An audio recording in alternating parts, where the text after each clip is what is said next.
Empezaremos haciendo una toma de medidas marcando nuestra zona de trabajo. Marcamos con una guiñola. Se deja un espacio de 1 centímetro entre la pared y el canal para asegurar el aplomo o nivel del trasdosado. Tanto en los canales inferiores como superiores colocaremos una banda acústica en toda su superficie de apoyo, para evitar puentes acústicos y térmicos y absorber las vibraciones propias de las estructuras. Fijaremos el canal al suelo perforando el suelo y collando los tacos, respetando la distancia entre tacos de máximo 60 centímetros, excepto las del inicio y final, que deberá mantenerse como máximo a 500 milímetros con el extremo del perfil. Los canales Isopractic vienen con unas marcas cada 20 centímetros aproximadamente, y así facilitar la situación de los tacos. Hay que tener en cuenta también que los tacos se pueden atornillar o clavar con un martillo. La unión de los canales se realizará a tope y nunca por solape. Con la ayuda del láser se hacen 2 marcas a lápiz en el techo.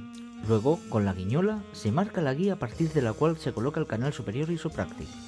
Se presenta el canal superior con la banda acústica ya adherida en la marca hecha previamente con la guiñola y se fija el techo mediante fijaciones adecuadas, según el tipo de techo, manteniendo las distancias indicadas para el canal inferior.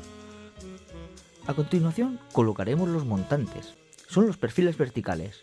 Será necesaria la banda acústica bajo la superficie de los montantes de arranque y procederemos a su fijación al paramento existente, mediante fijaciones específicas según el tipo de pared cada 600 milímetros como máximo, y al canal tanto inferior como superior con tornillos tipo metal o punzonado. Recortaremos los montantes intermedios para que su longitud sea de 8 o 10 milímetros inferior a la distancia entre suelo y techo. Los colocaremos entre las alas de los canales realizando un simple giro, distanciados entre ellos cada 400 milímetros. También es posible distanciarlos cada 600 milímetros.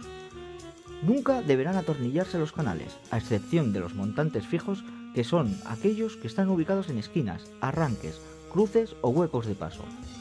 Los montantes deberán colocarse en el mismo sentido, excepto los del final y los lógicos de hueco de paso similar, intentando que las perforaciones de los montantes estén a la misma altura.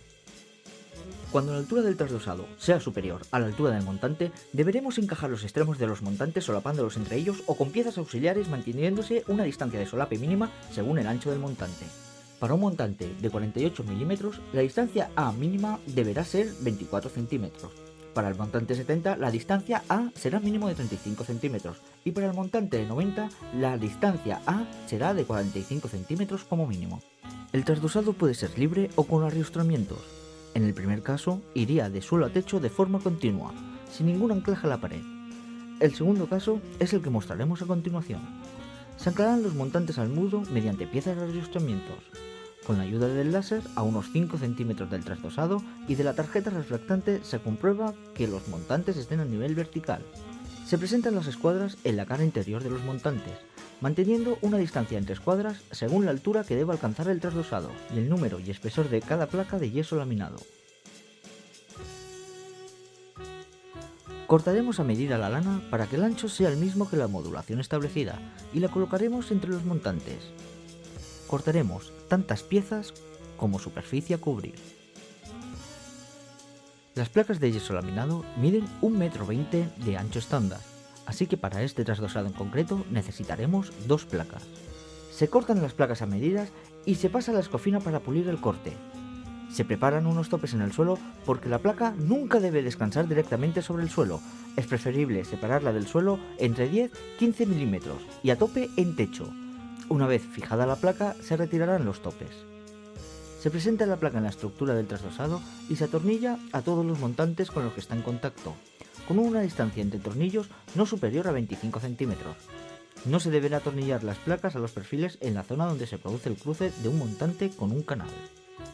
La distancia idónea del tornillo al borde longitudinal de la placa debe ser como mínimo 10 milímetros y el borde transversal o testa será como mínimo 15 milímetros.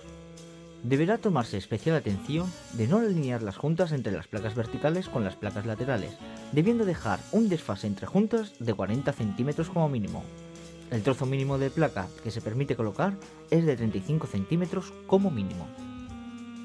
En el caso de trasdosados constituidos por más de una placa por cada, deberán ir siempre contrapeadas las juntas entre placas de diferentes capas. En huecos de paso o ventanas deberá recortarse la placa de tal forma que la junta quede en el dintel. El ancho del trozo de placa colocada en el dintel será como mínimo de 300 milímetros.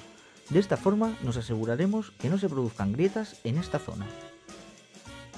El último paso a realizar es el tratamiento de las juntas entre placas. Mediante una espátula aplicamos pasta a lo largo de toda la junta, sentando seguidamente la cinta Isopráctic sobre ella, presionando para que la pasta quede repartida uniformemente y sin burbujas. Una vez seca, daremos una segunda capa de pasta sobre la cinta dejándola posteriormente secar. Este paso lo podemos repetir tantas veces como sea necesario. Las partes visibles de las cabezas de los tornillos también deberán cubrirse con pasta de juntas.